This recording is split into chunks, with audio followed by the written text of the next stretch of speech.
Aí, gente, tudo bem? Eu vou ensinar vocês como deixar essas letras assim. Gente, eu queria muito deixar essas letras assim, então deixa seu like, se inscreva aqui no canal. Esse é meu telefone novo, então meu telefone antigo não tinha como fazer. Então, para lá, você vem aqui, né? Vem. Normal, mas com o telefone não tem como, gente. Você vai vir na configuração do seu telefone. Você espera carregar, é claro. Vai ter várias coisas aqui. Você vem. Não tem sózinha notificação. Você vai embaixo dele é o visor. Então você vai apertar em visor. Gente, aqui tem várias coisas muito bonitinho aqui, o brilho. Mas você vai ver estilo da fonte. Aí, estilo da fonte.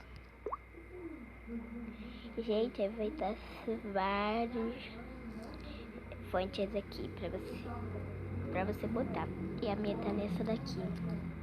Então você escolhe alguma, gente. Aí fica assim, gente. Então eu vou deixar nessa, você escolhe qualquer uma, mas como eu disse, tem alguns telefones que não tem como. Olha, gente, eu vou entrar aqui no WhatsApp pra mostrar pra vocês. Olha. Gente, olha que letra linda. Mas se você quiser, pode deixar no...